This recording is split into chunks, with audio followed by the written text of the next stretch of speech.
Is it just me, or are other teams around the SEC a little worried about who Auburn may pick to be their next head coach? Listen, put me in the parking lot, with Bears, and I'll go out there and play. It don't matter. You are Locked On Auburn, your daily podcast on the Auburn Tigers. Part of the Locked On Podcast Network, your team every day. Yes, welcome on into Locked On Auburn, your daily Auburn Tigers podcast. I'm your host, Zac Blackerby. Thank you so much for making Locked On Auburn your first listen every single day. Happy War Rapport Wednesday to all who celebrate, and we are joined by the man, the myth, the legend. He's back like he never left, Mike G of the War Rapport. Mr. Buddy, glad we're able to do this once again. I went down for a little bit. And when I came back, a lot happened. So a lot did happen. I got like 500 DMs of people asking me about who the next coach should be. It's just a lot happening, so I'm ready to jump in. Yeah, no question about it. And of course, the first time you missed, everybody thought that we hated each other again. So that's nice. That's nice. Yeah, we don't hate each other the first time. So there's a lot of steam about Lane Kiffin to Auburn, and we'll see what happens. But it's so funny that all of these other fan bases around the SEC, they're starting to poke at it. They're starting to doubt it. And I don't think it's because they don't believe it. I think it's because they're concerned, Mike G. I think, an anonymous source in the SEC labeled Auburn's NIL situation as a sleeping giant, right? I think Alabama, I think Georgia, I think Florida, Ole Miss, especially Mississippi State, LSU, I think they're concerned that if we bring in a big name hire, a splash hire, if John Cohen gets the job done, then I think they're a little concerned about what Auburn could do in the SEC for the next several years. Yeah, well, they got to get this one right.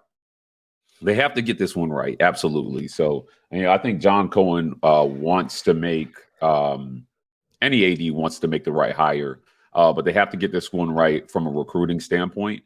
To salvage what they can of this recruiting class. And hear me out, Zach. They have to get this. They have to get this right from a quarterback development standpoint, which is why the name at the top of the list, seemingly that we're seeing, I think is a great name.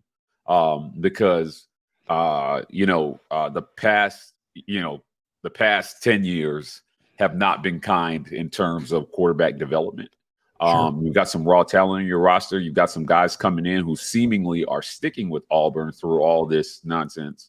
And you need to be able to bring somebody in who has a proven track record of development and can, get guys to the next level at that position. Yeah, no, I think that's well said. I think quarterback development needs to be a part of it. I think overall recruiting needs to be a part of it. And I think just generating energy throughout the fan base needs to be a part of it. When Brian Harsin was hired, we kind of all had to talk ourselves into it. It's like, okay, he's got a winning record. He's kind of won everywhere he's been. We had to really do deep dives into, his quarterbacks when he was the OC at Texas and at Arkansas State and then at Boise, obviously. Right. If you hire Lane Kiffin, you don't have to do that. Right. Everybody, it becomes a national story.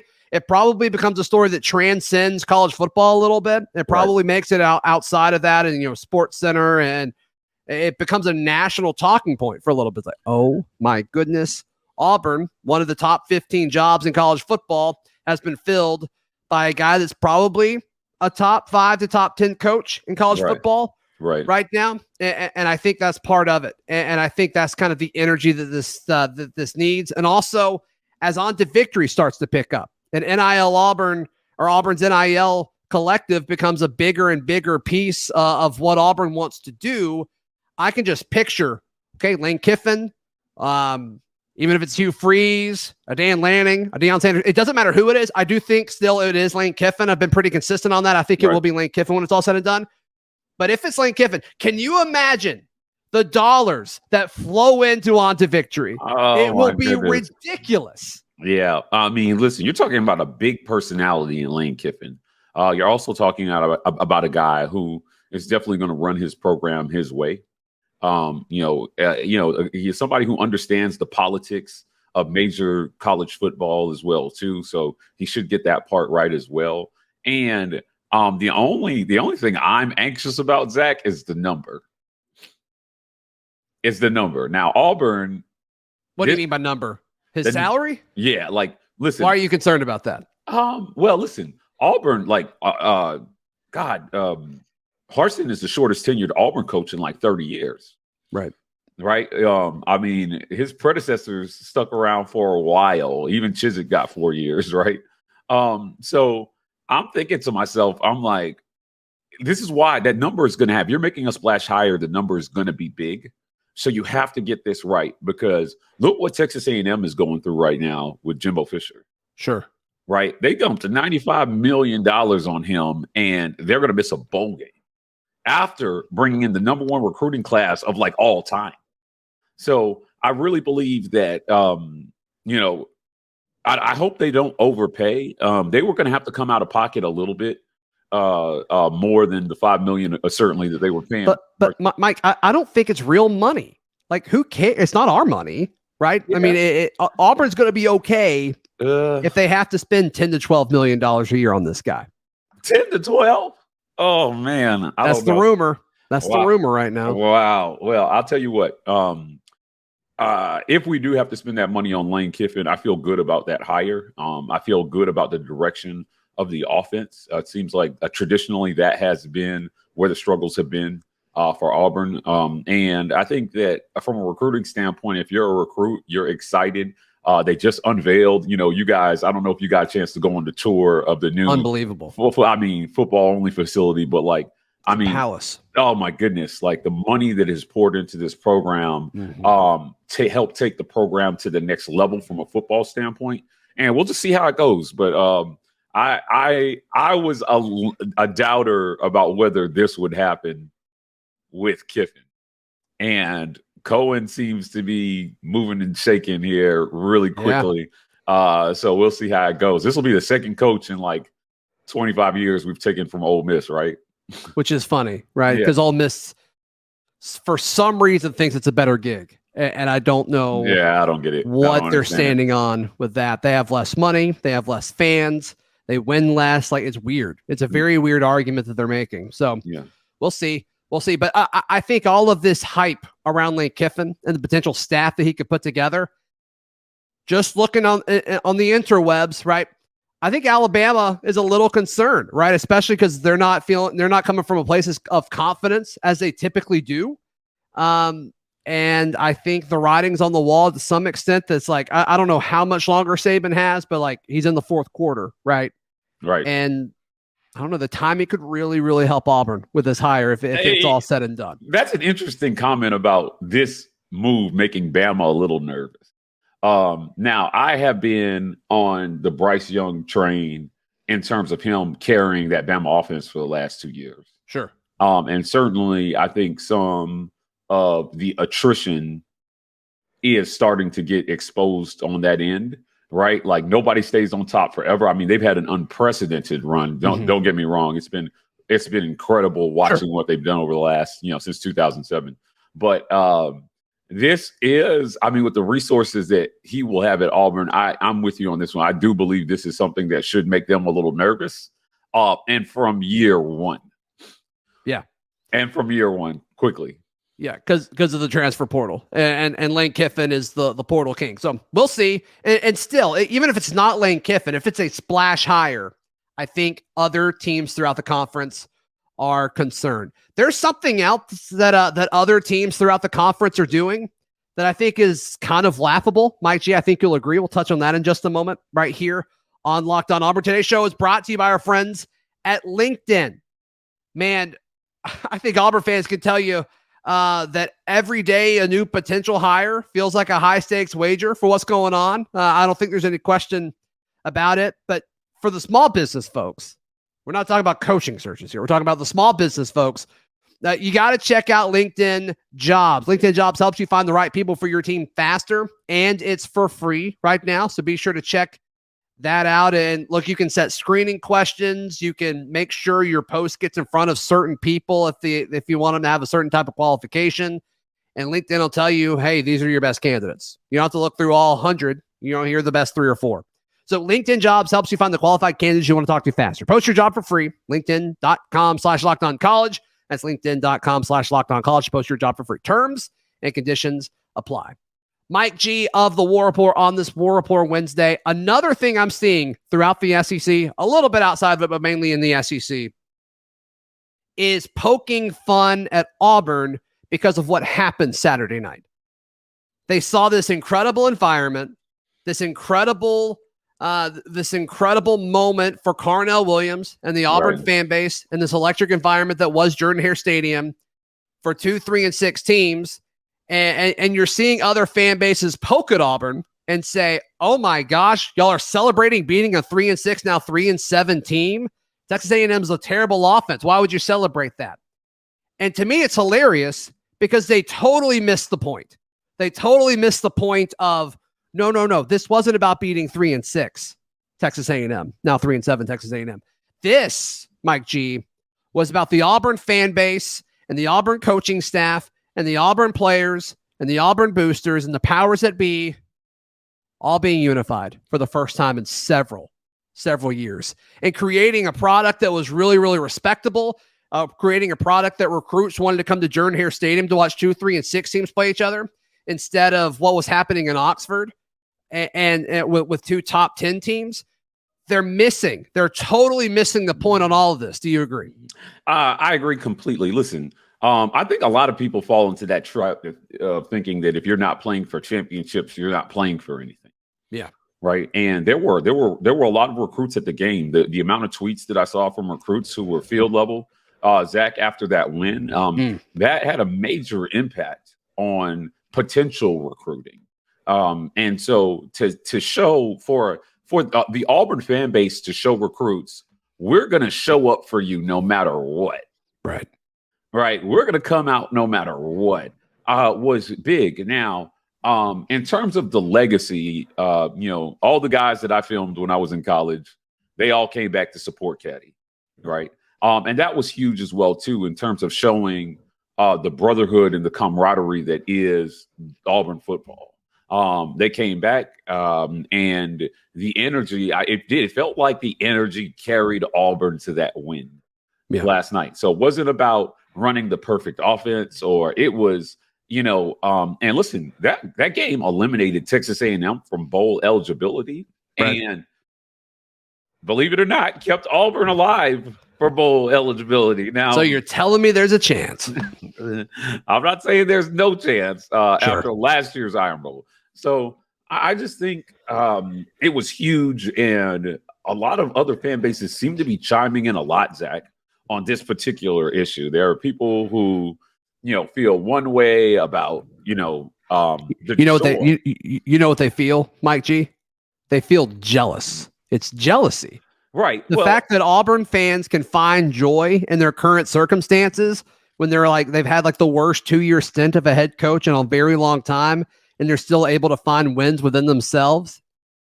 That is jealousy, because no other fan base in the SEC has that. Yeah, but I've been saying this about Auburn sports in general. I think a lot of other fan bases hate the joy that Auburn fans have around Auburn sports in general right now.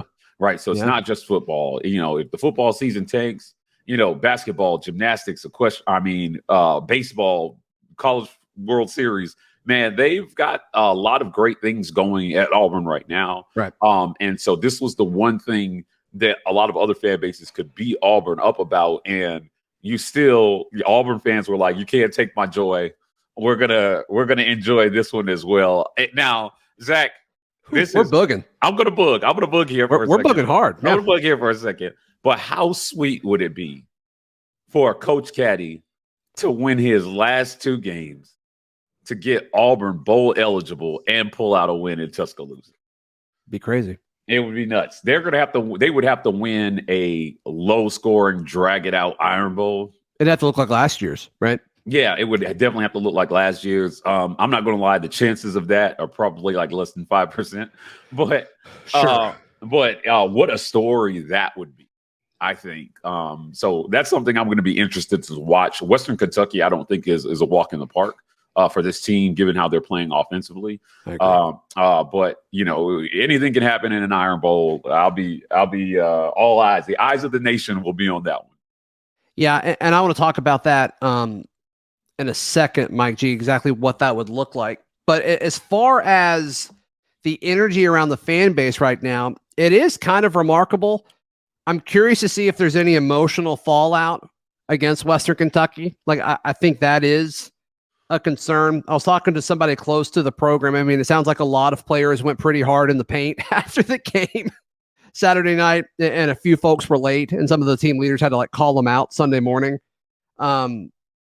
I just hope there's no emotional fallout, because I mean, that is what happens when you get a big win like that. And I know big win is kind of depends on the perspective, like big win over a 3-7 Texas A&M team, but what it meant to the program. I just hope this team's fine emotionally after that. I think they will be, but I think it's worth a conversation. Yeah, I mean, and honestly, there are a lot of guys who are still vying to solidify their spot for next year, right? So there's a lot to play for here. Not only for the program, but for individual players who don't seem to be going anywhere, in spite of this coaching change. So Auburn went out and tried to make a hire that would keep people in the program. And I think that was very important. So you don't, with the portal, Zach, with kids who haven't burned their 1 year freebie, you could see a mass exodus. Let's see what happens at Texas A&M after this year, right? After the season they've had. And I'm sure there's some guys who expected to get more time, and they've got a quarterback carousel going there, and they've got some things. And Auburn was top 3 for a lot of those kids. Yeah, right. Yeah, and see how many of them end up at our program because of the hire that we made, and then keeping the guys in the fold. Because I'll tell you what, an underrated aspect of recruiting is having current players recruit prospective guys. Yeah, recruit prospects and talk about it. The old school guys that played with Caddy, they talked about how, when they came on their recruiting trips, Devin Romashadu told us a story about how the old school receivers were just like, hey, man, if you're a receiver, you're coming here, get ready to block. And it was a hard sell, but they were able to still sell that. And, those are some of the best receivers we've had in program history. Totally. During that stretch. So, they played with Manu or Romashadu. Who's the third one there? Anthony Mix, Silas Daniels. Mm-hmm. Those guys were solid receivers. Totally. Yeah. So, again, there's so much here to look forward to that Auburn has work to do over these last 2 games. Hopefully Coach Caddy can bring it home. And I'll be interested to see if they hire Lane Kiffin, if retaining Coach Carnell Williams is a requirement. Yeah, I think Carnell and Etheridge are probably most likely to stick around regardless of who the head coach is. Right. Just because of recruiting. That's going to be a big part of it. So We'll see. All right. I was asked on the radio. I did a radio hit in Mobile. Okay. And they asked me, all right, hypothetical here. If Caddy wins out and wins the Iron Bowl, should Auburn offer him the job? I'll tell you what my answer was, and I want to get your answer, Mike G, in just a moment, right here on Locked On Auburn. Today's show brought to you by our friends at Bet Online. Bet Online is the best place to wager on all of your sports gambling and more. They've got reality TV, casino games, all that stuff. Mike G, the line is currently Auburn -5.5. It was more. It has shrunk a little bit, which I think is interesting. Like you said, and I agree, this will not be a walk in the park this weekend. The over-under is currently set at 52. That has gone up just a smidge. So worth watching. If you feel passionate about that one way or the other and want to get in on the action, check out our friends at BetOnline. It's where the game starts. So when I was asked if Carnell Williams and the Auburn Tigers win the Iron Bowl this year, do you offer him the job? My answer, and I want your thoughts, Mike G. My answer was, I think Auburn will already be under contract with their next head coach by that point. So there's nothing to offer. Yeah, I think that if the Iron Bowl comes and goes and we don't have a head coach hired, it's bad. It's bad. It's a bad situation for Auburn to be in right now. So I'm with you on this one. Listen, and I'm not saying necessarily that it's public, right? But I think Cohen and Rich McGlynn, who is apparently very involved in all this as well, which is probably a good thing.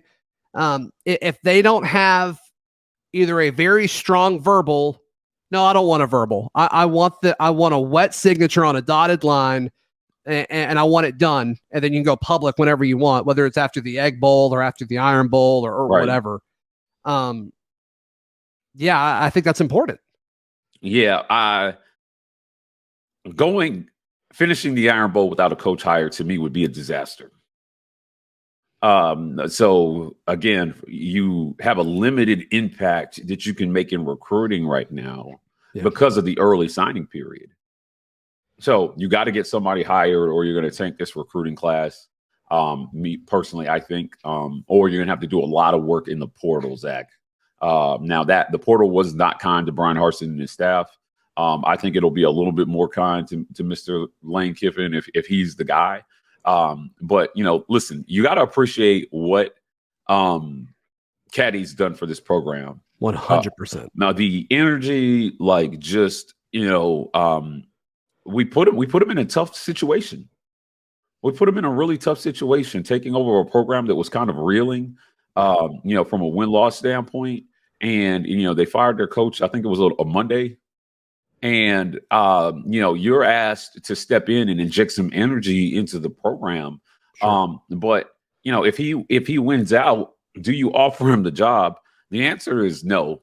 And for a lot of reasons. So I won't go all the way into them because we only got a few minutes left. But, ultimately, when you hand a guy a head coaching job, you want to make sure that he's set up for success. I don't think in this particular situation that he would be set up for success. There are a lot of other things other than on the field things about being a head coach that I'm not sure he's quite there yet. And I think if you asked him, he would tell you, I've got a lot to learn. I think so too. Yeah. And I think it's so tough. We were talking about this before earlier in the day when we were on the phone, Mike, but it's so tough to address this without dissing Caddy. And that's not what we want to do here. Right. Right. I love Carnell Williams. I know you do too. And if you're watching this, you do too. Whether you think he should be the head coach or not, odds are you love Carnell Williams. Right.